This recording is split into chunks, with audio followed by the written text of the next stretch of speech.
komitmen itu penting. It's all about commitment. Nabi pun kalau kita tengok para anbiya, para ulul azmi itu pun bukanlah pada hasil yang begitu hebat, tapi bagaimana dia punya komitmen tu. Walaupun kita hantar anak kita pergi ke kelas Al-Quran, macam saya lebih prefer untuk ajar anak saya sendiri. Sebab dia akan ingat siapa yang ajar dia waktu kecil. Apa yang anak-anak fikir bila sebut tentang hero ni, orang yang menyelesaikan masalah. Sebagai seorang ayah ni, kita kena jadi pelindung. Hero ni adalah orang yang berjaya memecatkan benda-benda yang tak sepatutnya berada di tempatnya. Dia memecatkan benda-benda yang jahiliah yang datang dalam hidup anak dia, merosakkan masa depan anak dia. Islam itu takkan dibangunkan melainkan dengan berjemaah. Kau tak boleh nak buat seorang-seorang. Kita jangan fahami hero ni macam cerita Superman kan. Dia seorang je.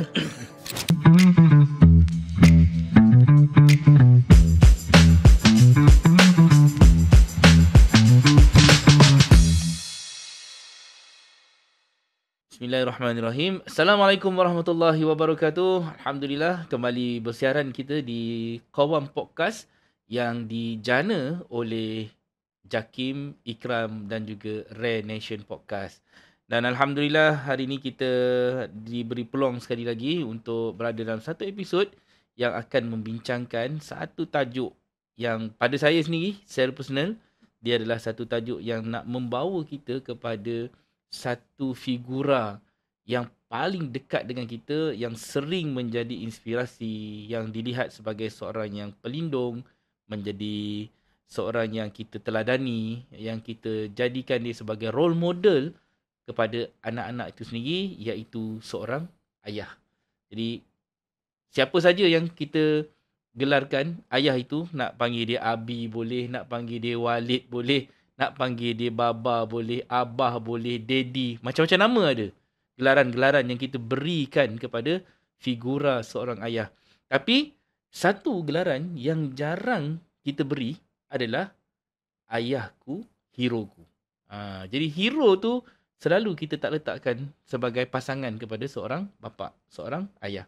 Jadi, hari ni, kalau boleh, tajuk kita yang membincangkan tentang ayahku, heroku ni nak mengajak kita macam mana kita nak bermuhasabah, untuk kita refleksi yang peranan dan fungsi seorang ayah itu bukan sekadar dia menyara keluarga dia, bukan sekadar dia mencari nafkah semata-mata, tetapi dia juga adalah satu qudwah, satu teladan yang membentuk jiwa anak-anak ini sehingga mereka juga mampu membesar dan menjadi lebih baik dari model bapa tadi itu. So, hari ini bersama dengan saya, kita ada Ustaz Nockman Hani bin Jamal yang datang dari Jawatankuasa Pendidikan Masyarakat Ikram, yang mana pada saya adalah antara kandidat calon bapa kepada anak 3 orang ni, yang ada pengalamannya tersendiri. Mungkin ada inspirasi dari pengalaman hidupnya sendiri daripada bapaknya, yang mungkin boleh kita dengar perkongsian daripada beliau, yang mana hari ini kita nak selami makna sebenar seorang ayah yang diangkat sebagai hero dan bagaimana lelaki boleh memikul peranan ini dengan penuh hikmah. Jadi soalan pertama saya, Ustaz, sebelum saya lontarkan soalan yang pertama ni, nak dengar sikitlah latar belakang Ustaz dari segi pembabitan dan juga pengalaman dalam Ikram yang boleh dikongsikan dengan penonton-penonton, yang pendengar-pendengar dari Rare Nation Podcast dan juga Qawam Podcast. Baik, insyaAllah. Bismillahirrahmanirrahim. Assalamualaikum warahmatullahi wabarakatuh. Waalaikumsalam warahmatullahi. Terima kasihlah kepada pihak Jakim, Ikram dengan Rare Nation. Alhamdulillah. Ustaz Syauqi. Tengok Ustaz Syauqi dekat YouTube. Hari ini dapat berdepan. Alhamdulillah.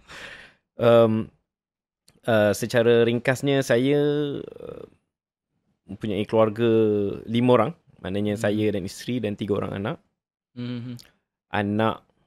Anak yang pertama darjah 2, yang kedua 5 tahun, yang ketiga 3 tahun. Sekarang ni, waktu rakaman sekarang ni lah kan. Dan saya merupakan anak yang ketiga daripada 5 orang.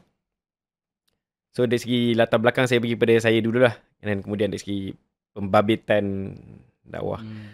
Memang ayah saya orang Terengganu, mak saya orang Singapura. Singapura. Mana tu? Singapura mana tu? Tampines. Okay. So bila sebut tadi sembang-sembang tadi Singapura, okay. Memahami lah. Bedek-bedek apa kan semua. Okay, jadi Saya kalau kata pengalaman dalam dakwah lah. Saya bermula, waktu tu saya terinspirasi bermula dengan Al-Quran. Okey. Waktu saya umur darjah 6. Ada senior saya tu, yang saya kenal, yang orang duk cerita, daripada waktu dia kecil, dia lah orang paling nakal sekali di dunia ni lah. Ibaratnya begitulah. Dengan dia panjat kereta orang jiran, lepas tu dia rosakkan itu ni. Dan tiba-tiba satu masa, dia pergi ke Ma'had Tahfiz. Kalau Ustaz biasa dengan Ma'had Tahfiz waktu tu di Hira Jeram. Dan balik dia macam bertukar. Dia bukan jadi orang yang baik saja, tetapi dia jadi orang yang hebat dalam semua benda. Hebat main bola, hebat itu belajar, hebat semua scorer. Dan bukan dia saja, banyak lagi 2-3 orang macam tu juga. Jadi saya sangat macam terinspirasi lah. Bermula dengan Al-Quran. Maknanya saya rasa Al-Quran ni hebat lah.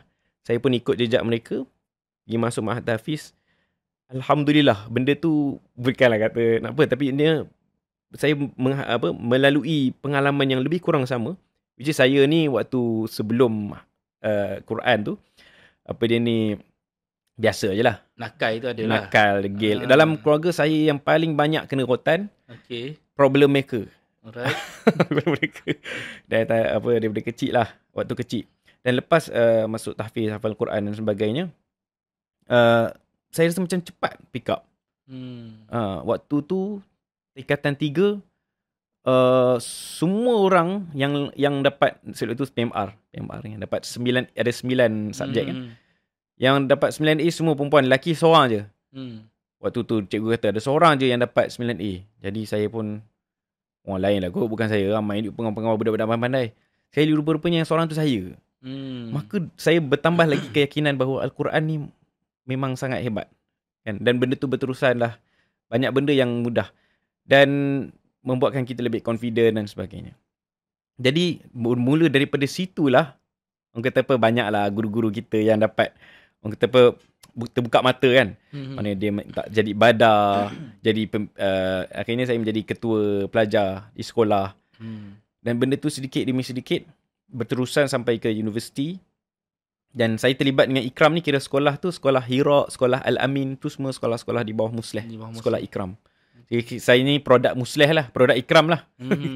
Dan saya sangat-sangat, orang kata apa, berterima kasih lah kepada guru-guru di sekolah Musleh yang mendidik dengan celupan terbiah yang sangat baik.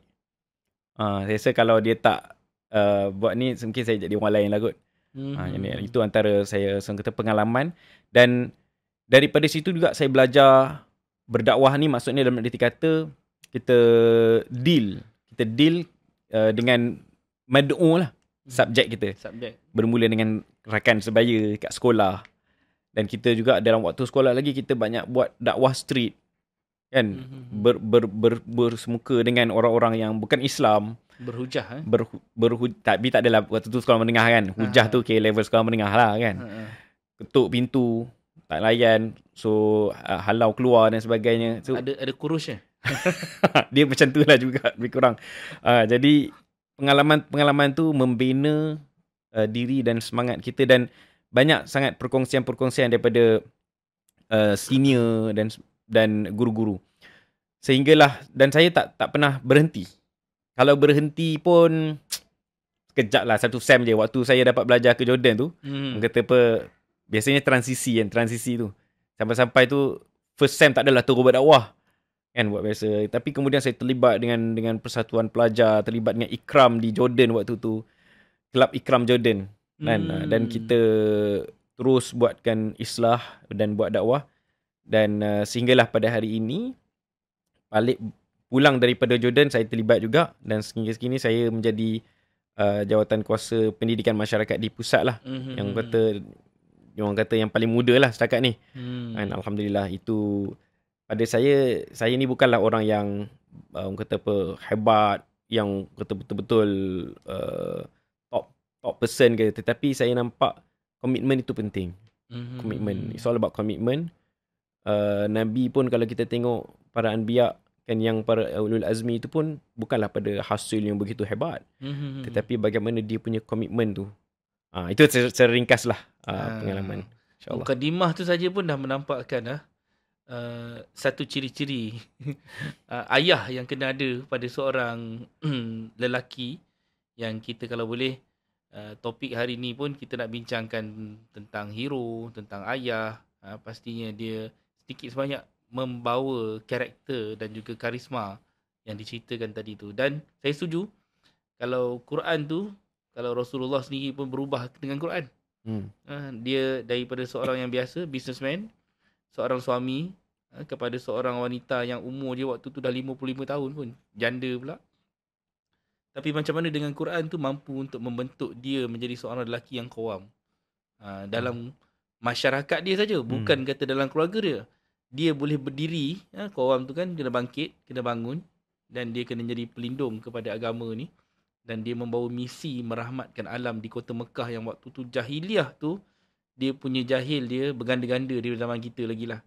Dekat situ cabaran-cabaran yang Nabi lalui, itu adalah satu contoh bagaimana seorang lelaki yang kita pandang sebagai hero agama. Bukan sebagai hero keluarga saja. Dalam keluarga dia adalah seorang pelambangan kepada seorang lelaki yang menjadi contoh kepada kita. Dan untuk kita pula hari ni, kita nak kena mendefinisikan ayahku, heroku tu dari pandangan ustaz. Yang kita kalau boleh kita nak ambil apa yang ustaz boleh kongsikan kepada kami pada hari ni. Makna sebenar seorang ayah sebagai hero dalam kehidupan anak-anak, yang tu yang pertama.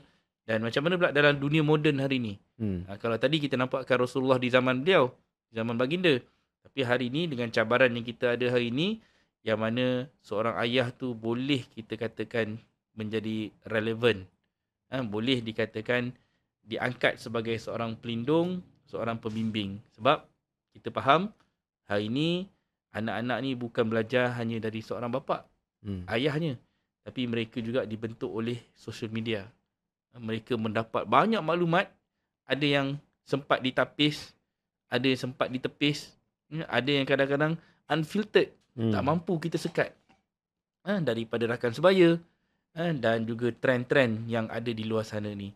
So macam mana seorang ayah kita nak jadikan dia sebagai rujukan utama?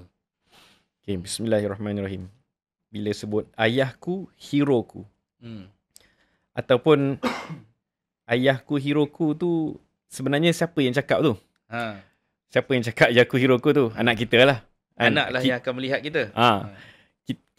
Kita pun boleh cakap juga. Tetapi dalam konteks perbincangan hari ni is anak kita punya conversation ya. Dia yang cakap ayahku. So bila kita sebut tentang ayah ni, apa maksud ayah? Dari sudut yang seorang lelaki yang sah, yang menjadi bapa kepada seorang anak. Ini yang ambil daripada ni lah, orang kata apa, tokoh-tokoh Islam yang lebih kurang mafhumnya.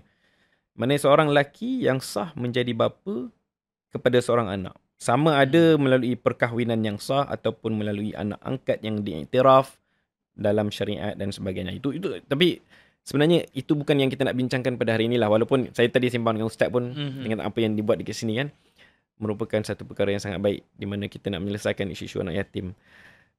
Apa yang saya nak bawa adalah salah satu perspektif tentang ayah tu dari sudut sosiologi dan antropologi. 3P ayah ni kalau kita nak mudah faham. Iaitu pertama ni, ayah ni dia penyara. Yang kedua dia pelindung. Dan yang ketiga dia ni pendidik.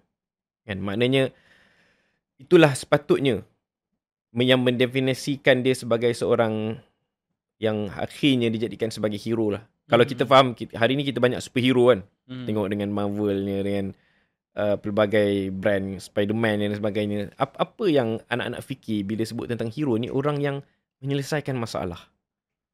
Orang yang menyelesaikan masalah dia. Orang yang menyelamatkan kan. Itu hero. Kan? Kalau kita sikit lagi nak kena langgar kereta, ada orang selamatkan. Kita panggil dia hero lah. Sepatutnya mungkin dia kena langgar, tetapi dia diselamatkan. Jadi dalam konteks ayah, macam mana ayah tu menjadi seorang hero? Adalah yang pertama sekali adalah daripada sepatutnya anak tu mungkin tak ada, dia memang anak ni adalah orang yang lemah, yang tak ada kewangan. Mana ada sumber kewangan kan? So ayah ni lah yang carikan, yang bekerja untuk dapatkan kewangan untuk biaya isu nafkah lah sebenarnya. Semuanya ini adalah isu yang besar juga. Ada setengah ayah yang dia sama ada dia sengaja ataupun dia tak mampulah untuk memberi nafkah kepada anak-anak kan.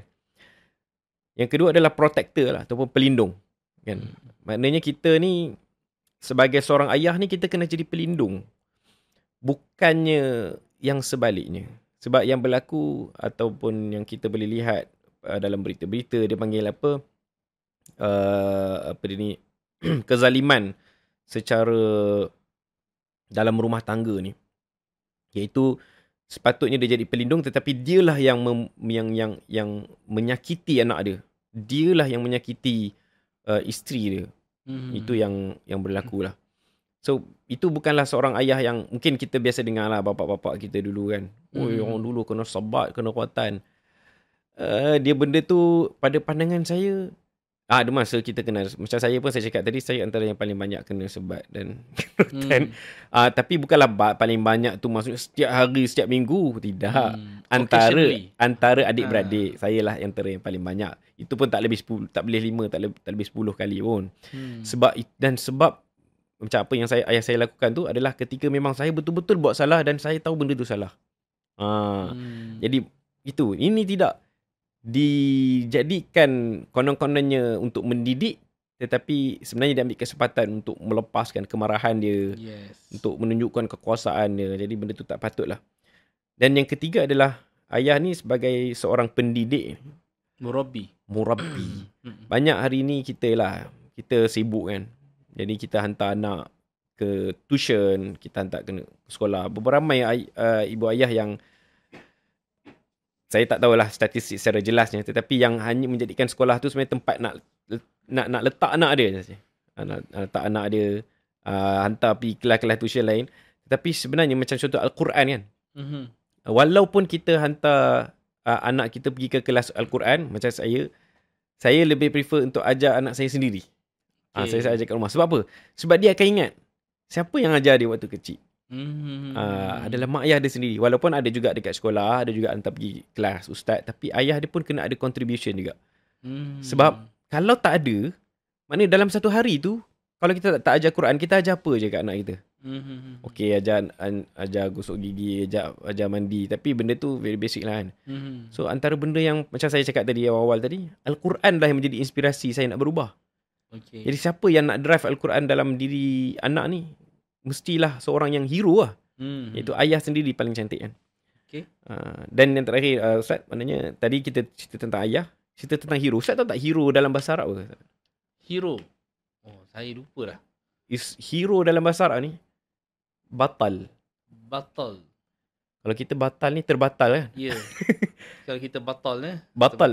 Maknanya batal ni maksudnya dia bold. Dia orang kata apa, berani, fearless. Tu batal. Mungkin lah sebab apa kita istilahkan membatalkan satu benda tu, maknanya dia ada satu keberanian dan kekuatan untuk membatalkan satu benda yang sepatutnya dibatalkan. Saya pernah dengar ni daripada tokoh apa ni yang buat founder kepada Tesla kan. Dia kata CEO ataupun leader yang bagus adalah yang paling berani untuk memecat staff dia. Kan dia pecat staff. Dia tak ada sentimental value lah. Kadang-kadang setengah tu susah. Betul lah kita baik kan. Tapi sebenarnya bila kita berani dan boleh pecat tu dengan reason yang tepat, maknanya itu kepimpinan lah tu. Bukan yang kata main pecat dia tak puas hati aku pecat dia. Itu salah tu. Tapi maknanya kita tahu kan. So nak katanya hero ni adalah orang yang berjaya memecatkan benda-benda yang tak sepatutnya berada di tempatnya.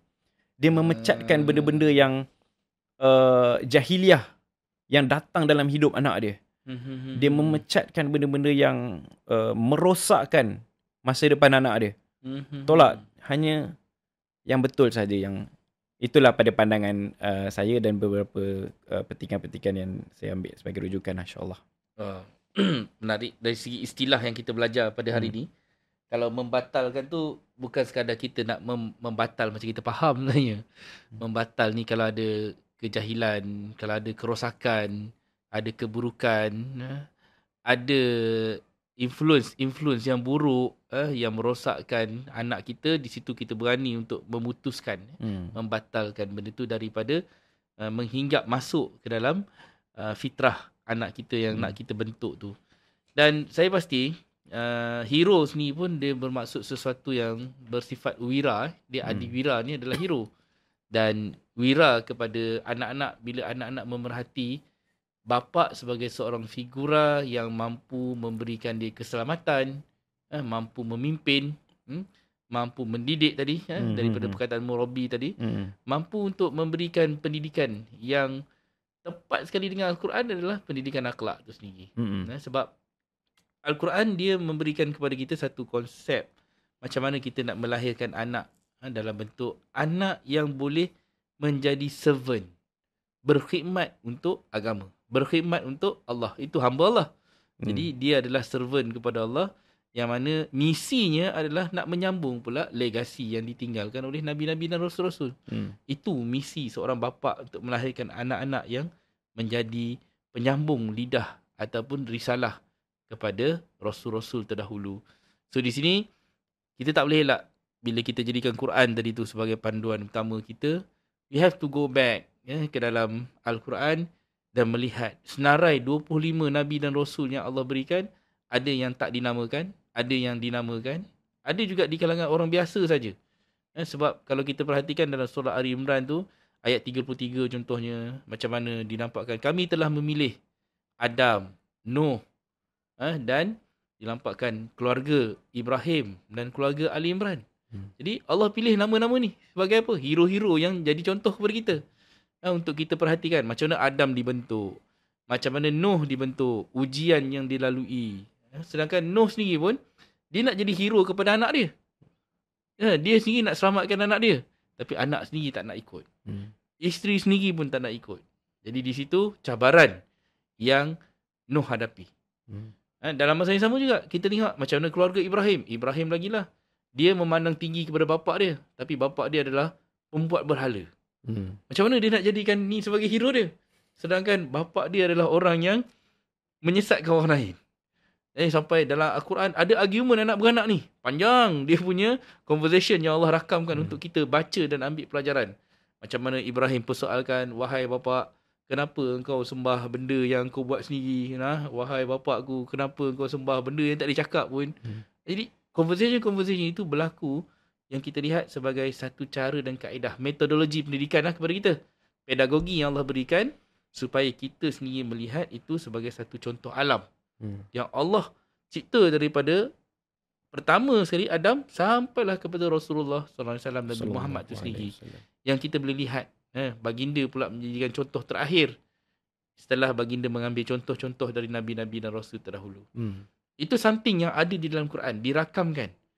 Dan keluarga Nabi Ibrahim dipasangkan dengan keluarga Ali Imran. Which is Ali Imran adalah orang biasa.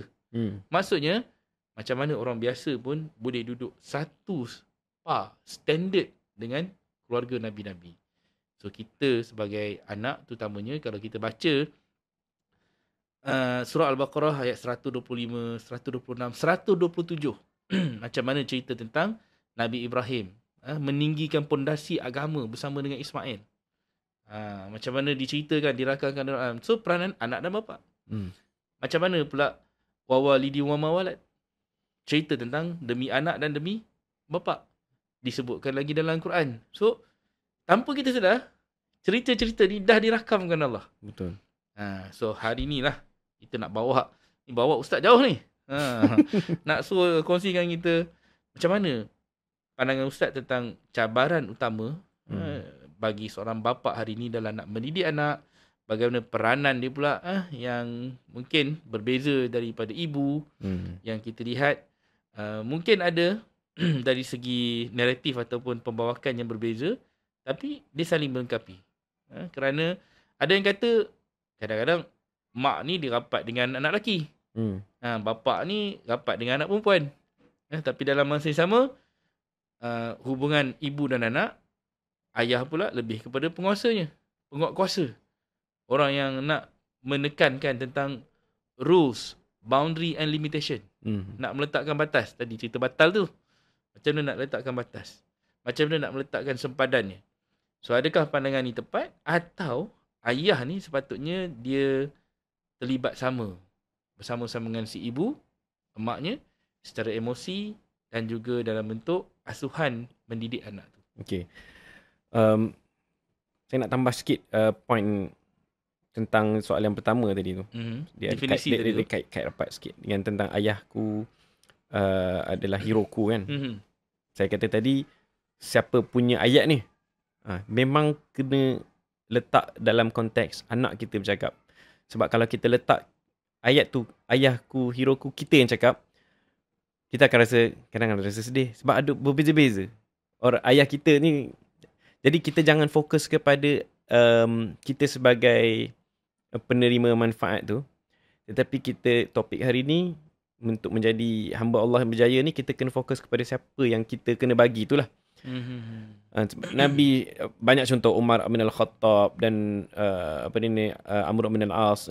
Ayah mereka adalah pemimpin kafir Quraisy. Tapi macam mana mereka boleh berjaya? Sebab benda dah lepas, benda ayah mereka, cerita ayah mereka. Ada satu kali tu, sahabat tengah duduk sama-sama. Kalau Ustaz kenal Salman Al-Farisi kan, dia kan dia bukan orang Arab kan. Betul. Dia orang Parsi, tinggal duduk-duduk. Jadi orang Arab ni kan dia jaga dia punya susu galur keluarga. Jadi dia tanya, kamu daripada keluarga mana? Kamu daripada keluarga mana kan? Saya daripada keluarga ini, keluarga itu. Dia tanya, Salman, kamu keluarga mana? Cik ngusik lah. Kamu daripada keluarga mana? Sebab dia tahu dia ni daripada luar kan. Parsi kan. Tak tahu daripada family yang ayahnya pun penyembah api kan. Apa Salman jawab? Abil Islam la abali siwah. Maksud dia, ayahku adalah Islam. Tidak ada selain daripada itu. Maknanya, dalam konteks kita sebagai seorang anak, tak kisahlah ayah kita yang ayah kandung kita tu macam mana, itu adalah takdir Allah SWT. Tetapi ayah yang menjadi hero kita, maknanya menjadi rujukan, ayah ni sebagai yang menjadi pelindung kita ni adalah sebenarnya satu adalah Islam itu sendiri. Dialah menjadi rujukan kita kan. Bukan nak kata ayah tu bukan jadi ibu kandung, ayah kandung dah. Faham maksud saya? Itu sedikit selingan. Okey, balik kepada soalan Ustaz tadi tentang macam mana cabaran. Memang lagi-lagi pada zaman sekarang ni lah, Gen Z. Kami budak Gen Z. Kan, anak-anak saya pun kecil-kecil pun ialah tengok macam mana nanti. Saya nampak cabaran sekarang adalah media sosial ataupun social media kan. Macam mana kita nak meditate benda ni? Macam mana kita nak pastikan benda ni dia tidak terlalu terpengaruh, tetapi anak kita tak adalah. Kita tak boleh terlalu kongkong. Oh, tak boleh. Kan? So, saya share pengalaman peribadi saya. Macam mana saya buat. Saya dengan anak-anak saya, memang saya takkan bagi handphone ataupun tab gitu. Kan? Especially ketika kita berada dekat situ. Ketika makan, saya selalu sangat pergi makan.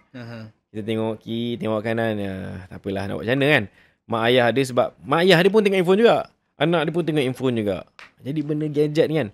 Saya ada satu buku tu, saya baca tu, 3 kertas, 3 krayon, 3 pensel. Ada 3 pensel warna, satu buku. Dia menceritakan tentang apa, itu adalah satu simbolik kan. Kita pergi mana-mana, bawa kertas, pen, krayon. Supaya anak-anak kita tidak terdedah dengan media sosial. Point saya adalah, media sosial ni menjadi faktor yang sangat signifikan tau. Anak kita boleh berubah jadi yang lain daripada yang kita sangkakan dengan media sosial saja. Hari ni kita tengok kan banyak.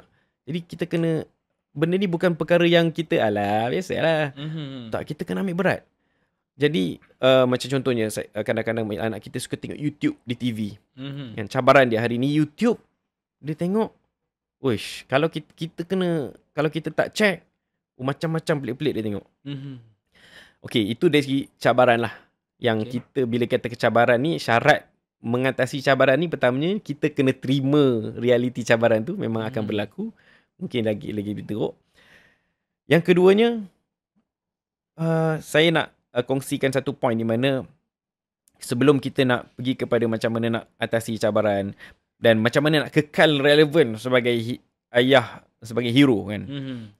Dia sebenarnya tak perlu kekal. Nak jadi hero sampai anak dah umur 50 nak jadi hero lagi, tak boleh lah kan.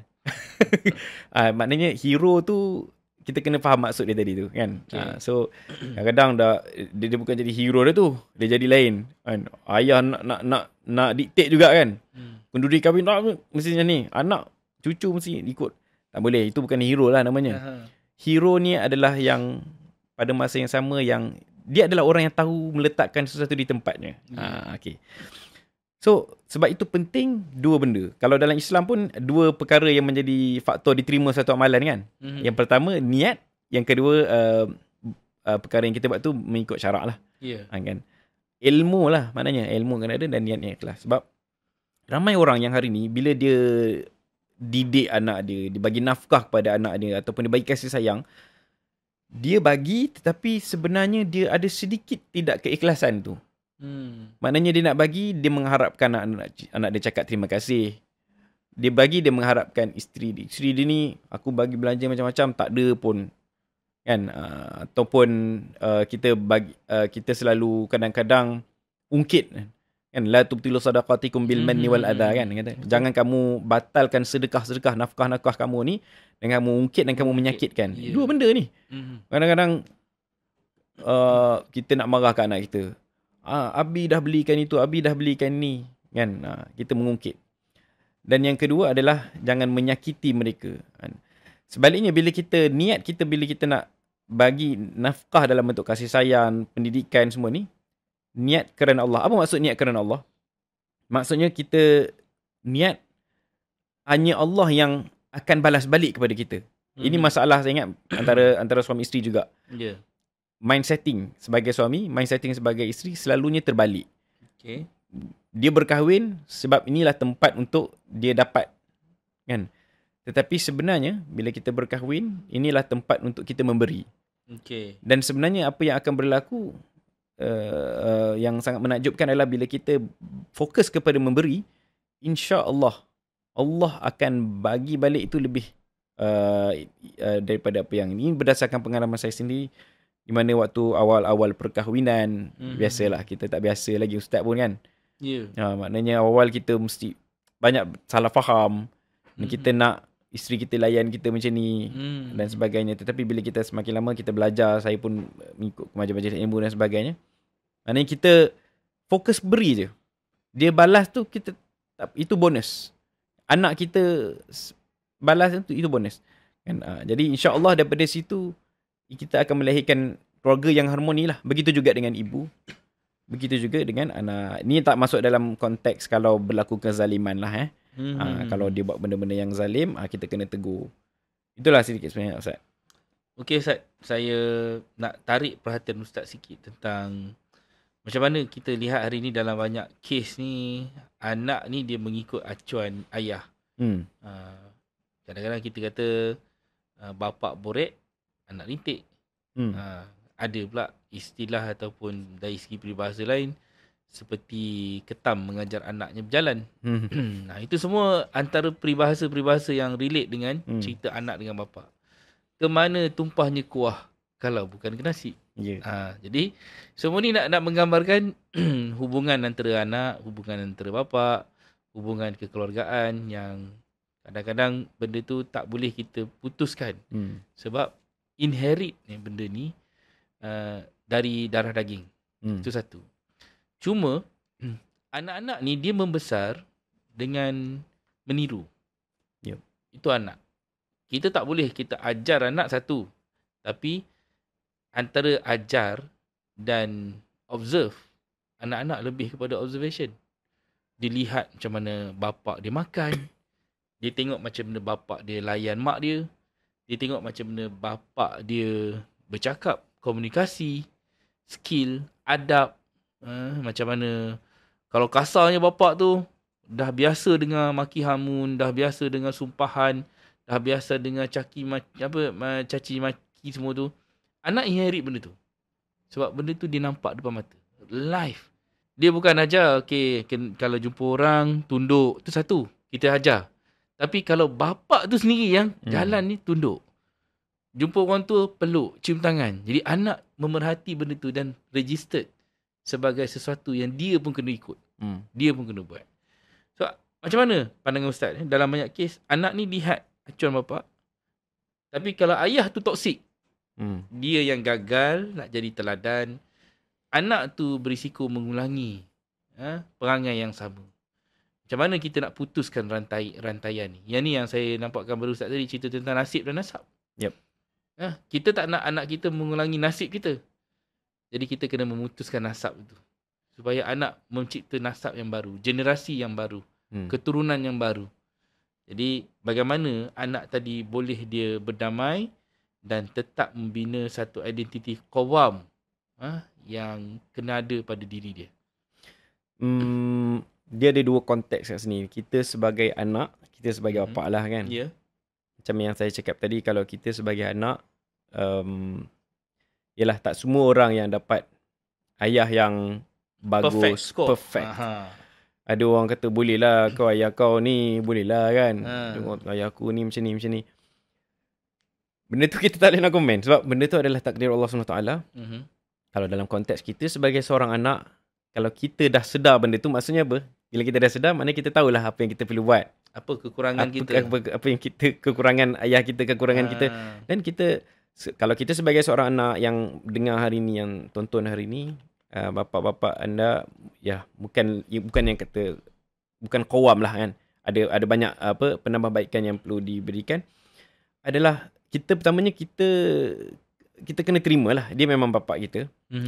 Dan yang keduanya, kita kena cari juga alternatif, tetapi yang betul lah.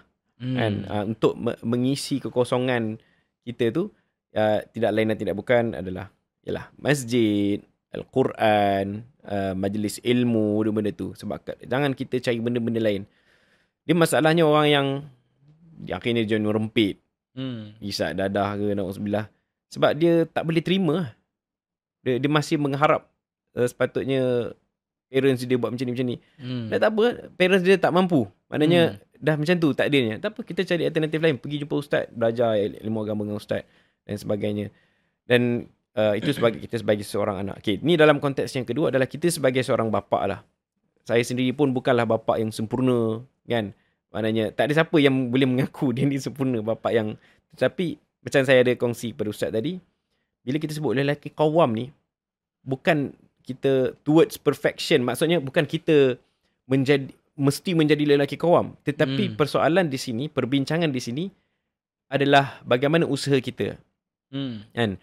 Dalam Al-Quran pun Allah sebut, Allah tidak menilaikan, hadis pun ada sebut, Allah tidak menilai berdasarkan rupa paras, berdasarkan harta kamu. Betul. Tetapi Allah tengok amal kamu. Masa'a kan, apa yang kamu usahakan. Berbalik kepada tadi contoh-contoh yang Ustaz kongsikan tadi.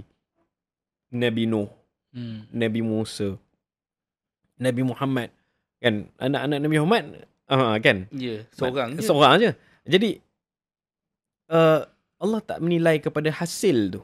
Allah menilai kepada usaha. Sebab apa Nabi Nuh yang pengikut dia sedikit tu termasuk dalam golongan ulul azmi. Ada satu surah khas tentang Nabi Nuh. Maknanya Allah nak bagi ibrah kepada kita tentang usaha dia. Siang dan malam dan sebagainya. Realiti tu akan menjadi berbeza-beza. Setiap orang realiti berbeza-beza. Yang mana kita sebagai seorang ayah, kalau kita rasa kita ni banyak, memang bukan kalau kita rasa, memang mesti akan ada bahagian-bahagian yang kita kurang.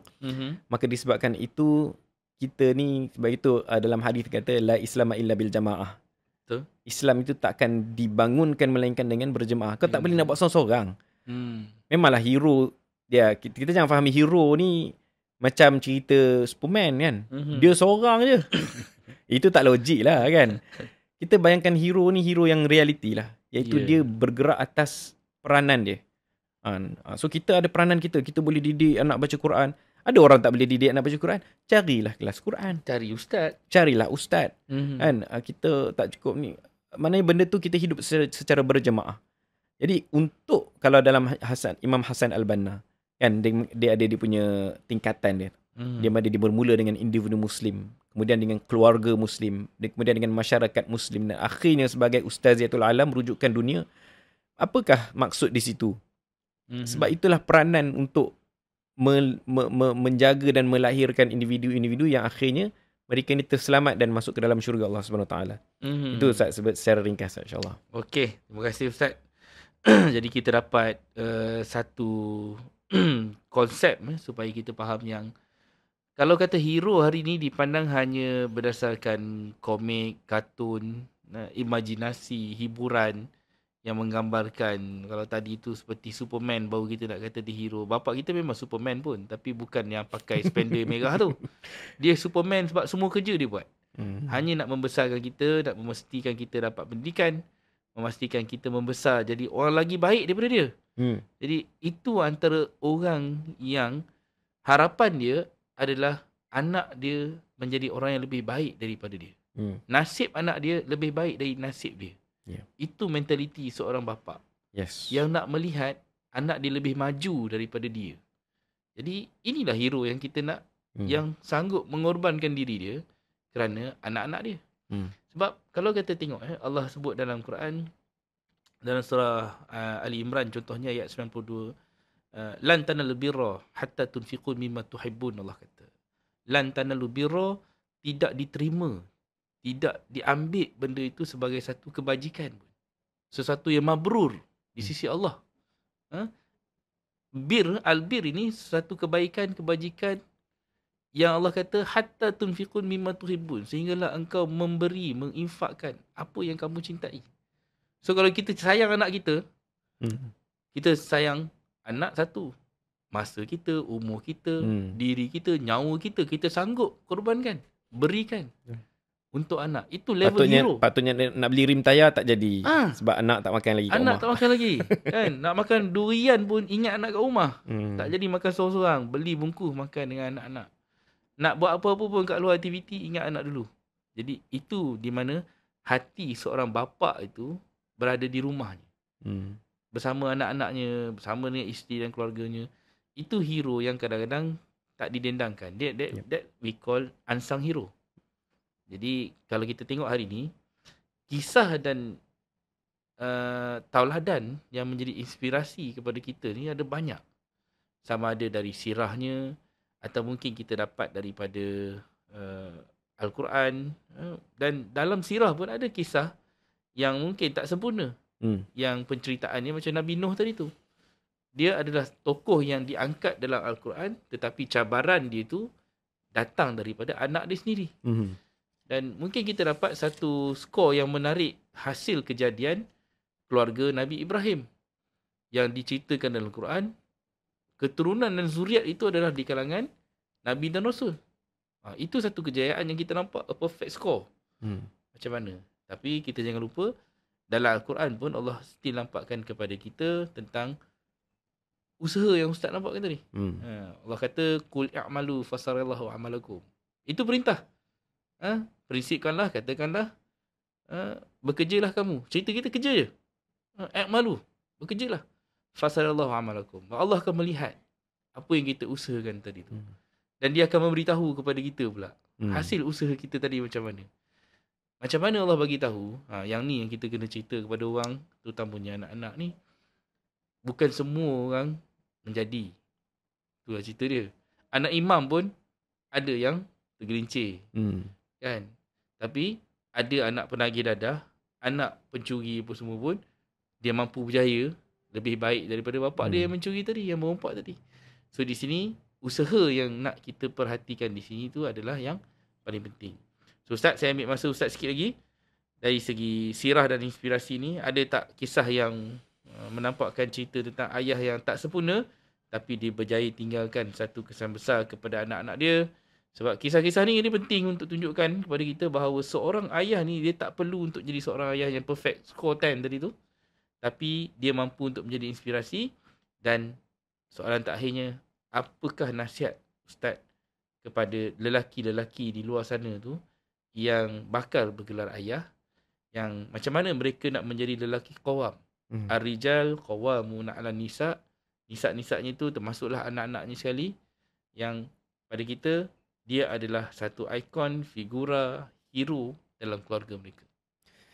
Okey, saya nak kongsi dua kisah sebenarnya. Satu kisah lelaki ataupun ayah yang tak adalah perfect. Maksudnya dari segi tak adalah perfect, tetapi menghasilkan anak yang bagus. Yang kedua adalah lelaki yang sangat perfect, Okay. tetapi akhirnya anak dia tak ikut cara dia. Okey. Yang pertama kisah Amr bin al-As lah. Okay. Amr bin al-As saya dah sebutkan tadi. Ayah dia Al-As bin Wa'il. Ayah dia ni adalah pemimpin Quraisy, seorang businessman. Siapa kat sini ayah dia businessman kan? Businessman yang sangat hebat lah, yang licik. Okay. Dia seorang strategis, maknanya bijak lah. Bukan hanya pandai cari duit je, strategis. Dan dia tak pernah masuk Islam lah. Memang akhirnya dia tak masuk Islam. Tetapi nak ceritanya, macam mana akhirnya Amr bin al-As ni menjadi seorang yang sangat hebat. Waktu kecil lagi, ayah dia ni dah didik. Yang saya nak kongsikan dekat sini adalah ayah dia selalu bawa Amr bin al-As ni ke dia punya meeting-meeting dia. Bila dia meeting, dia ajak anak dia sekali. Pertama. Yang kedua, ayah dia banyak dia berdagang kan. Ayah dia banyak berdagang ke Syam. Dia bawa Amr bin al-As sekali. Sebab saya nak kongsikan, dia sebenarnya ada satu fakta yang menarik lah tentang kata apa, 8 emotional driven, tapi saya tak mungkin tak sempat nak share semua 8 ni. 8 emotional drive kan. Di mana ini adalah biasanya secara umumnya manusia ni dia mesti ada salah satu atau beberapa daripada 8 ni. Maknanya yang kita kena fit. Sebagai ayah kita kena bagi kepada anak. Ada anak yang dia perlukan, yang pertamanya dia nakkan security. Kan? Anak yang dia nak security yang maknanya nak benda ada plan, well plan. Dia tak suka benda yang uncertainty. Ada anak yang suka diversity. Dia biasa anak macam ni dia cepat bosan. Saya ambil contoh Amr bin al-As ni adalah yang kedua ni. Dia adalah anak yang mungkin dia cepat bosan. Jadi ayahnya Al-As bin Wa'il ni bawa dia. Jadi anak-anak, kalau ada anak tuan-tuan perempuan ni yang asyik kata bosan dan dia suka aktiviti luar macam anak saya. Anak yang pertama saya, dia tak boleh duduk diam. Kalau kita bawa dia pergi keluar, pergi tangkap belalang lah, pergi mandi kolam, benda-benda yang macam tu kan. Jadi kita bawa. Dan benda tu dia sangat benefits daripada benda itu. Okay. Dan saya pun, pengalaman saya sendiri pun dengan ayah saya selalu bawa pergi dia punya meeting-meeting bisnes kan. Walaupun kita tak faham, tapi bila kita besar, kita nampak secara tidak langsung lah. Okay, itu kisah yang pertama lah. Maknanya maknanya tidak semestinya ayah macam Al-As tadi tu akhirnya tak masuk Islam pun, tetapi dengan cara yang betul, banyak je cara yang boleh buat dan akhirnya menjadikan penyebab pada anak kita menjadi anak yang hebat. Yang kedua adalah kisah Putera Ali. Kalau pernah dengar lah Ustaz, kisah Putera Ali ni daripada Khalifah Al-Ma'mun zaman Khilafah Abbasiyah, Khalifah Abbasiyah kan. Nak ceritanya Ali ni, ini dikarangkan oleh Dr. Aid Al-Qarniyah dalam kitab. Okay. Ali ni dia tak pernah hidup susah. Dia tak pernah hidup susah. Duduk dalam istana. Maknanya tak ada lapar lagi, orang dah hulur dah makanan. Ustaz, best tak kalau best. Bawa terfikir macam kat syurga lah. Cik macam pernah pergi syurga. Macam yang diceritakan dalam Al-Quran lah. Macam kat syurga. Maknanya terfikir, oh dah datang dah. Maknanya istana. Zaman tu Abbasiyah pula paling hebat kan. Jadi dia tak pernah rasa susah. So benda ni tak semestinya bagus. Kan? Sampai satu masa ni, Putera Ali ni dia duduk kat beranda, dia tengah duduk-duduk, dia nampak kat bawah-bawah tu, nampak ada satu orang lelaki ni. Tenang je, dia bekerja. Dia angkat barang daripada satu kedai ke kedai yang lain. Dia angkat. Lepas dia angkat sampai waktu duha, dia berhenti tepi sungai, dia ambil wudu, dia solat. Dia tak tahulah, tetapi dia tengok, tenang je, aku tak pernah tengok pun rasa tenang lah. Padahal dia hidup dalam istana tu. Lepas tu sampai waktu Zuhur, dia sambung kerja lepas waktu dah, Zuhur dia solat. Dan akhirnya lepas habis waktu kerja, dia bawa balik roti sikit bagi kat anak-anak dia. Akhirnya Putera Ali ni pun, tak boleh jadi ni. Dia panggil kat pegawai dia. Panggil orang lelaki ni. So lelaki ni tengah duduk-duduk, tiba-tiba ada pegawai istana datang kan. Ni nak buat apa dah ni? Matilah aku ni, bunuh kot. Kan? Kali dia panggil, rupanya Putera Ali ni nak jumpa. Kata, apa dia ni, aku nak offer kat kau. Tinggal dalam istana. Dah tak payah susah-susah kerja dah. Kan, sebab dia rasa terharu dan terinspirasi kot, dia nak bagi kesenangan kepada lelaki tadi tu. Okay. Awak dengan keluarga awak tak payah susah duduk dalam istana. Dia jawab apa? Terima kasih. Kalau kita, dapat duduk di sana. Laju. Tak payah nak buat apa bisnes ke apa ke kan. Tak payah fikir dah. Kan? Tapi dia kata apa? Saya takut rosak agama saya. Ush. Kalau kita dah kena pancung lah kot. Berani awak kata macam tu. Tetapi sebaliknya benda tu memberi satu teguran kepada Putera Ali. Lainlah dia ni cara dia fikir. Kan? Maknanya dia ni kebahagiaan dia itu bukan material. Dan akhirnya Putera Ali dia sendiri dalam tak lama lepas tu dia solat dan sebagainya, dia ambil keputusan aku nak merantau. Merantau. Dia kata dekat pegawai dia lepas 3 hari baru bagi tahu bapa aku. Sampailah akhirnya lost contact. Akhirnya dia duduk dengan seorang tujar, seorang ahli perniagaan. Sampailah satu masa dia meninggal dan kawan dia ni bawa mayat dia. Dan dia ceritalah yang Ali ni hidup dengan bahagia, hidup dengan sederhana. Dia bahagia dengan kesederhanaan. Apa point saya kat sini? Ramai masalah ibu bapa sekarang ni sangat materialistik. Sangat materialistik. Bila tengok kat rumah tu bilik mesti nak kena design, sambut hari jadi mesti nak kena ada balon. Grand. Dia tengok kat Instagram orang buat macam tu, dia buat macam tu. Dan sebenarnya benda ni telah dilalui oleh Putera Ali yang sangat mewah hidup, akhirnya dia pun keluar dari situ. Jadi apa yang kita nak capai sebenarnya? Jadi itulah, saya pun tak nak ambil masa panjang. Jadi maknanya pengajaran di sini, apa yang kita nak didik pada anak kita tu sebenarnya kita kena jelas, dan kita kena ambil daripada sumber Al-Quran dan As-Sunnah, bukannya daripada TikTok, daripada Instagram. Kita tengok influencer-influencer, wah dia buat dengan anak dia macam tu, maka kita kena buat macam tu. Salah. Dan, itulah orang kata kalau pesanan tu, itulah pesanan saya kepada para pendengar yang bakal menjadi ayah. Jangan jadikan media sosial sebagai rujukan anda, tetapi jadikan Al-Quran, Sunnah, ilmu yang betul sebagai rujukan macam mana kita nak mentarbiah ataupun membesarkan anak kita, insyaAllah. InsyaAllah. Itu satu nasihat daripada Ustaz Nockman yang membawakan kisah dan naratif daripada sejarah, sirah. Saya teringat satu kisah yang dekat dengan kita, tak jauh dengan zaman kita kalau ikutkan. Lebih kurang pada tahun 1400, ketika mana kerajaan Konstantinopel dijatuhkan oleh seorang remaja, pemuda. Dalam Quran diistilahkan sebagai ghulam.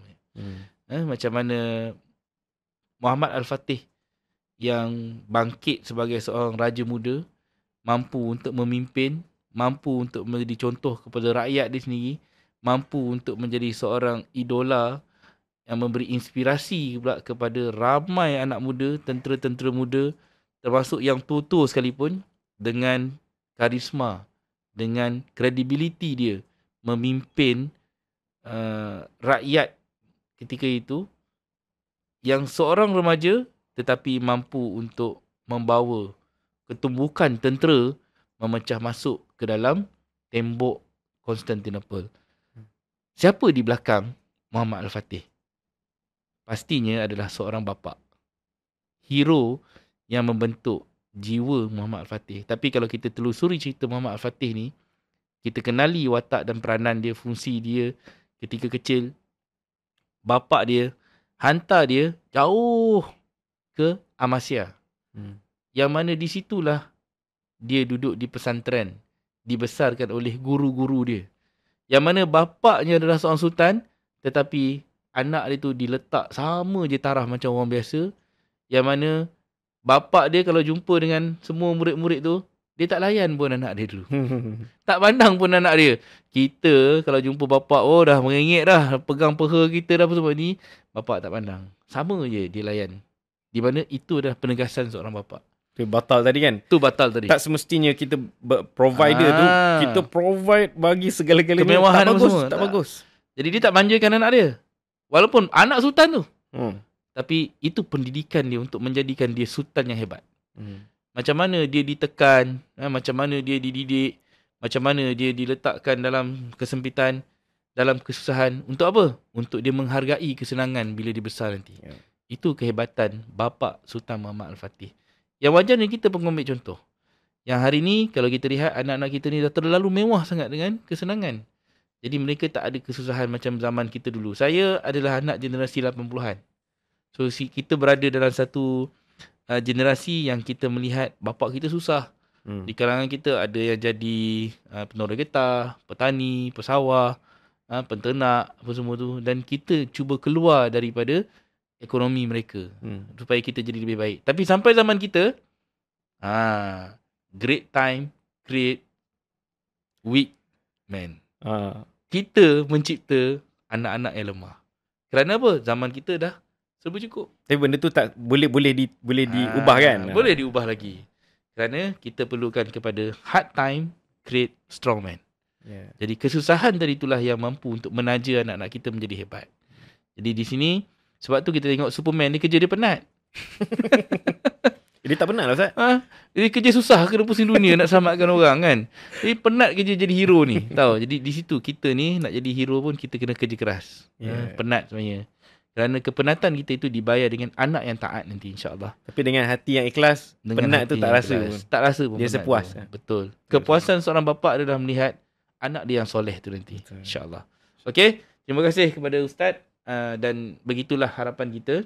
Apa yang kita kongsikan ni adalah berdasarkan pengalaman. Dan kita harapkan sedikit sebanyak apa yang dikongsikan oleh Ustaz Nu'man tadi tu memberikan kita inspirasi, mungkin memberikan kita satu gambaran yang kita mungkin bukan seorang ayah yang sempurna, tetapi macam mana kehadiran kita, keberadaan kita dalam keluarga itu, atas usaha kita tadi, atas kemahuan kita yang kuat dengan kasih sayang kita tu menjadikan dia sebagai satu inspirasi untuk anak-anak kita respon, dan mereka juga meniru apa yang kita usahakan untuk mereka, dan mereka menjadi anak-anak yang di masa depan menjadi seorang bapa kepada anak mereka dengan lebih baik, dengan orang kata cabaran yang mereka akan hadapi. Jadi untuk anak-anak muda macam Ustaz pesan tadi tu, kita take it as a challenge. Kita adalah generasi yang lahir di akhir zaman. Kita tak boleh elak, ni takdir kita. Dengan cabaran TikToknya, dengan cabaran AI-nya, dengan segala macam benda yang ada di zaman kita, pasti berbeza dengan zaman bapak kita. Tapi itulah yang akan menguji kita. Adakah kita mampu bertahan ataupun kita akan jadi tewas, jadi ulam di zaman ini. Ulam ke gulam? Ulam. Ulam. Bukan jadi gulam tau, jadi ulam. Jadi kita tak nak anak kita jadi ulam. Sebab anak-anak kita kalau pergi sekolah, duduk di asrama, kalau jadi ulam kena bully lah. Itu yang kita tak nak. So kita kena jadi bapa yang menunjukkan contoh yang baik. So insyaAllah, terima kasih kepada Ustaz Nu'man Hani, nama penuh Ustaz hari ini, atas perkongsian yang sangat bermakna, sangat memberi kesan, dan mudah-mudahan kita akan dapat memberikan inspirasi kepada pendengar, penonton yang melihat melalui Qawam Podcast yang dijana melalui Jakim, Ikram dan Renation. Terima kasih, kita jumpa dalam episod yang akan datang yang akan membincangkan lagi macam mana kita nak merijalkan lelaki-lelaki Qawam di sini. InsyaAllah. Itu saja dari kami. Hadza wallahu yarana wa yahfazuna walhamdulillahirabbil alamin. Assalamualaikum warahmatullahi wabarakatuh. Waalaikumsalam warahmatullahi wabarakatuh.